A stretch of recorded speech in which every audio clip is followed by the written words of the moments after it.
Thank you to the Georges River Council Mayor Nick Catras, the Deputy Mayor Catherine Lansbury, and the many Georges River councillors for being here today.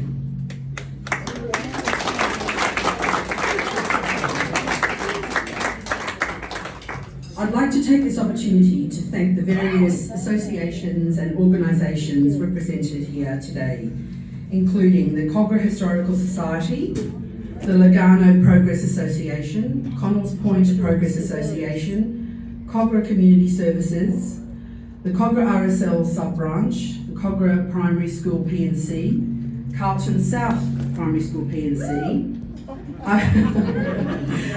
Oakley Flora and Fauna, Kogarah RSL Sub-Branch Youth Club, Kogarah Chamber of Commerce, Friends of Glenlee, and North Ramsgate Amateur Swim Club. I hope I have not forgotten anyone. Thank you for all your efforts in supporting your community, which in most cases is done on an entirely voluntary basis. I'd also like to mention a former member, Jim Spencer, who is with us here today. He's 93 years old.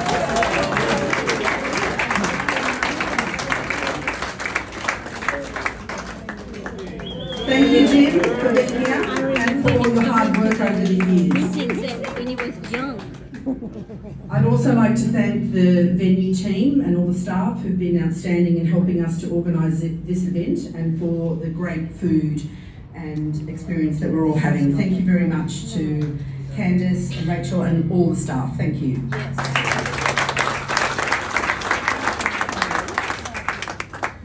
Today's proceedings will include a few speeches.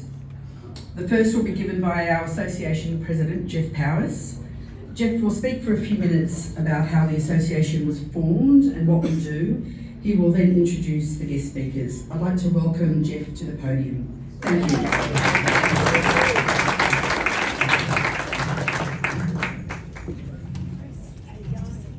Yes, thanks everybody for coming. We're 100 years old. In fact, we're a bit older than that. The organisation was formally inaugurated in 1921, but it existed before that. There were some paper clippings saying it existed prior to that. And in fact, my mother, who grew up on the foreshores of Kogarah Bay, told me that when she was a very young girl, which would place it around 1919, the association actually met in their boat shed. And her recollection is that it was grown men yelling loudly. Not much has changed, except now the yelling loudly includes women.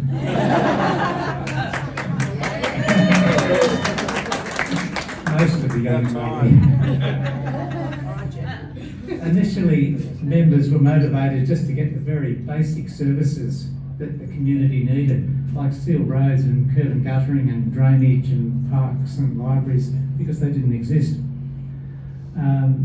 And so members were heavily involved, and even to the extent that those that know Beverley Park will see on our honour board, which is somewhere around over there, names of our members that became street names in Beverley Park. So there's Hazel Crescent and Ferry Avenue, named after our members. As the time passed, members became involved in advocating for appropriate development because the basics were there.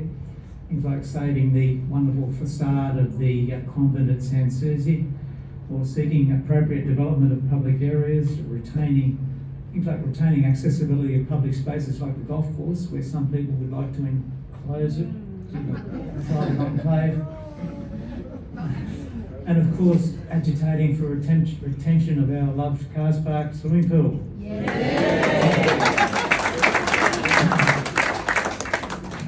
One of our actions in the 1980s actually led to change in state legislation on how councils could communicate with the community and developers in particular. And it actually led to council having to pay $1 million payout in compensation to someone they'd wrongly advised.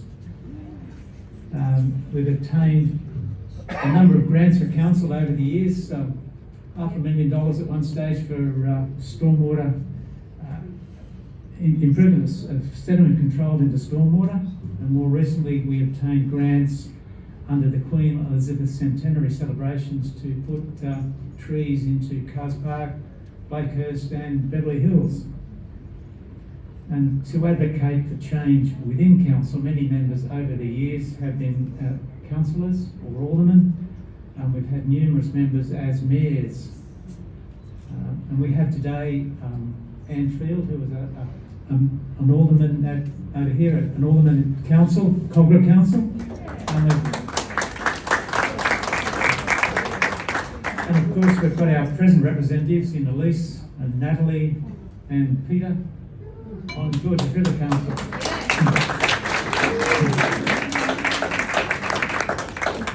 The community has to be more than facilities. It's about building social cohesion, it's about relationships, it's about friendships. And a large part of that is having a place to meet, a home. And in 1925, as early as 1925, the association bought land and built a small community hall on Ramsgate Road, 11 Ramsgate Road, just up from Clayton Reserve. They were game. They went and bought the land and built a facility. But then again, land in those days was very cheap. They sold it in 1955, and in 1961 took out a mortgage and built a much larger facility down on Clayton Reserve. The association actually took out a mortgage of £4,000 at the time, which was a very large amount of money, which shows the vision and the courage of the members at the time, the audacity. Well, that sort of money would have bought half a house, so it was a lot of money.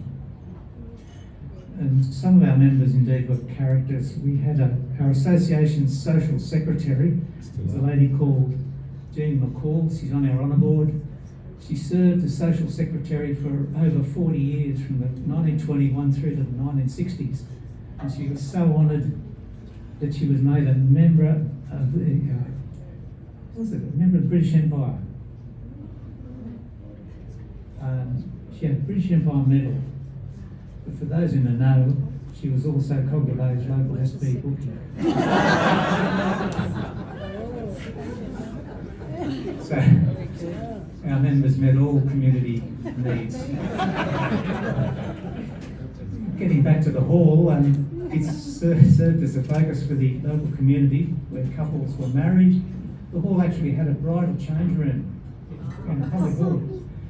Dances, parties, young people's groups, anniversaries, kids' activities like gymnastics and ballerinas, art classes, geology classes, yoga.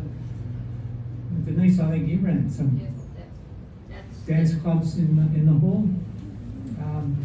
It even had a Kogarah Bay Progress Association younger set. For those who can remember younger sets, that goes back a long time. Unfortunately, the hall was on land lease from council, and when the lease expired, council moved in and demolished it. It was a sad outcome, because even in its last years of operation, we had over 7,000 people using that hall, and the community is poorer for its loss. But when all is said and done, groups like ours depend on people. Some members have been sinners and some have been saints, but mostly they've been simply good people with shared values who wanted to do good things and enjoy friendships and fellowships that groups like ours provided. I don't want to list individuals, save a few to make a point. What motivates, say, Suzanne O'Connor, who on a voluntary basis, unpaid basis, for over 30 years left Clean Up Australia around the foreshores of Kogarah Bay. To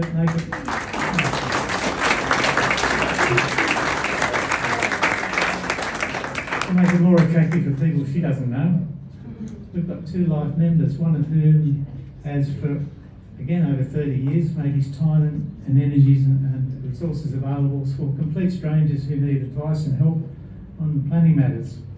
And another life member who, for a long period of time, managed our hall. So he was on call all the time, took bookings, opened it up, closed it up late at night, organised cleaning, voluntary basis. None of our members have ever been paid. Well, what motivates people like, there's Bob Harrington. Round in my local area in Cars Park, walks around Cars Park twice a week, every day, and just picks up litter so that the park is cleaner for the people who use it. 54 years.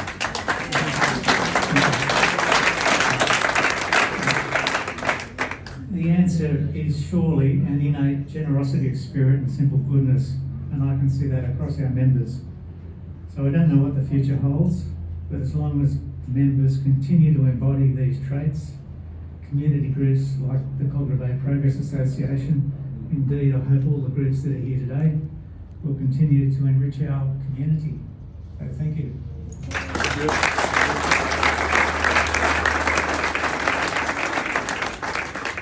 Can I hand over to our Premier, who would like to say a few words first.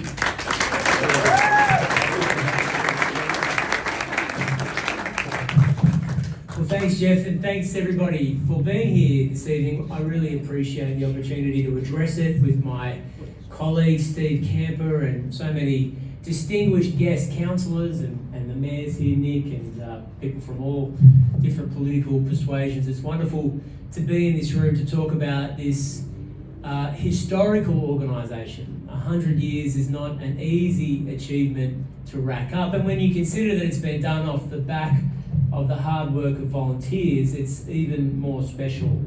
I always think, when I look at organisations that have extended for 100 years or more, particularly in our region, as to how they would have reacted to one of my predecessors in the seat of Kogarah, and that is Thomas Lay. Everyone knows about Thomas Lay. Thomas Lay is the former Attorney General for New South Wales. He was a member for St George and the state seat of Kogarah. He had ambitions of going to Canberra and becoming Prime Minister. He's also suspected of murdering his political opponent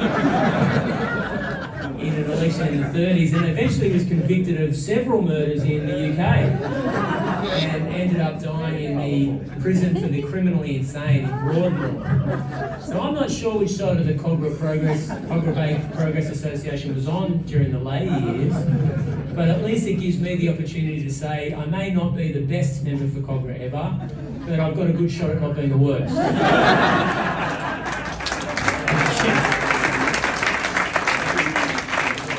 And a more distinguished predecessor for the seat of Kogarah is in fact here in Shrewsbury, and it's great to see you.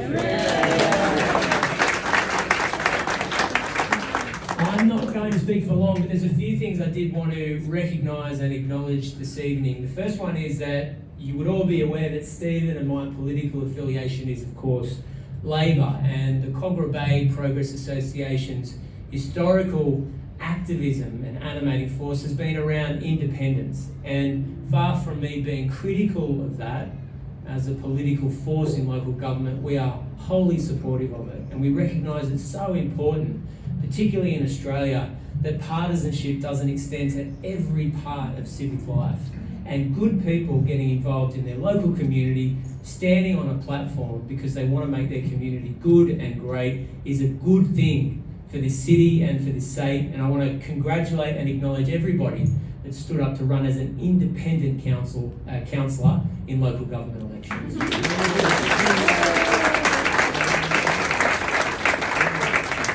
There's no need for it to catch on at the state level. But it's important that we do acknowledge it. Second thing is volunteerism, and I think it's extraordinary that monthly meetings have been attended by members of the Kogarah Bay Progress Association for over 100 years. Good people coming together, not with the motivation to make money or profit from the experience, but rather to make their community and their area great, or as good as it possibly can be. And I can't predict to you what the St George area would be if the Kogarah Bay Progress Association hadn't existed for 100 years, but I can say this area would be worse for it. And the reason I know that is that as a community builds, when you've got so many pressures, whether it's the state government, the big bad state government, or the Commonwealth government and immigration pressures, or private capital and local developers, there are a whole bunch of reasons and explanations as to how and why communities and suburbs grow the way they do. And what you need is a countervailing force that's prepared to stand up and fight for open space, to fight for good urban design, to fight for appropriate progress and to have nothing in it other than community good as their mission. And that is, by definition, the mission of the Kogarah Bay Progress Association, and the current executive and all previous executives deserve enormous credit for that.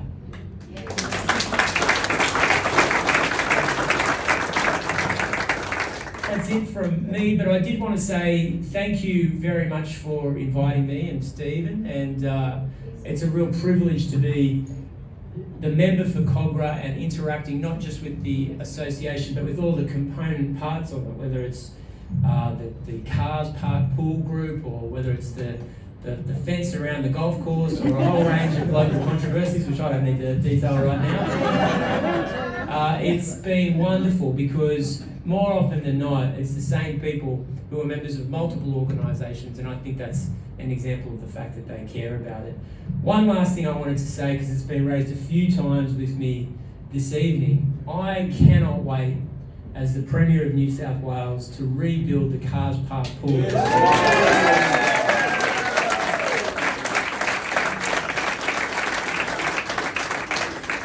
And what a privilege it will be when we cut that ribbon and take that first dive in that wonderful public institution. Thank you so much, everybody.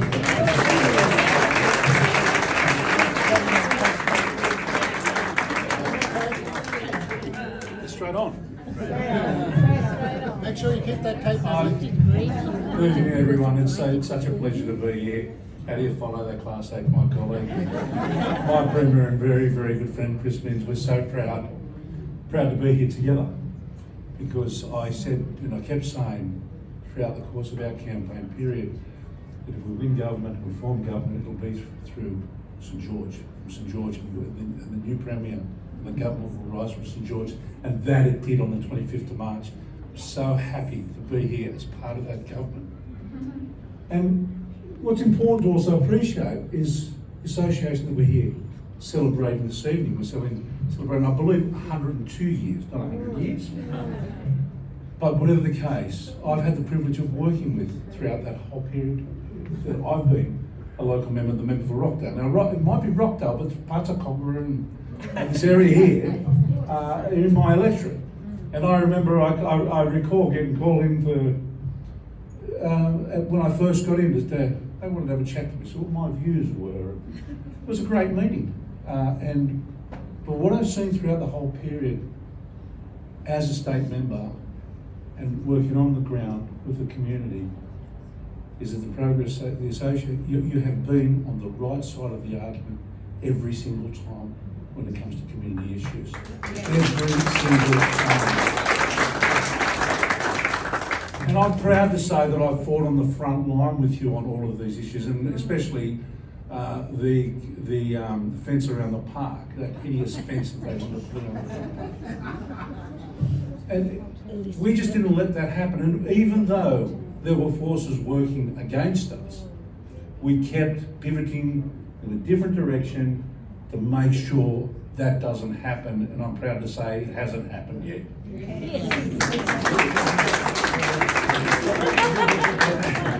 And as for the pool, I'm again, Chris has not only announced it tonight, but we've said it right through. We form government, we'll rebuild the pool, and we'll bring it back to our people in our community here in the St George area. I just want to say that I reflect back on what Chris said a little bit earlier about the fact that we are from the Labor Party, but it's the independence of the association that makes it so valuable and important, because you reflect the values of everyone in your community. Please continue to do that. We want to celebrate you for another 100 years. I want to thank everyone that's participated. I'm not going to name anyone because there's too many of you, and everyone that's here tonight, everyone that's here with us has made that happen and kept that fire burning, and will continue to work with you all the way through. Thank you very much, ladies and gentlemen.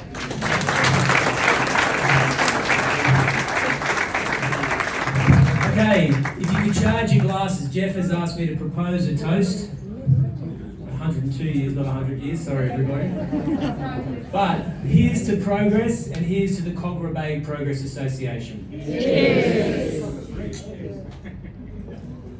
I think that's it, Jeff. Fantastic, thanks everybody.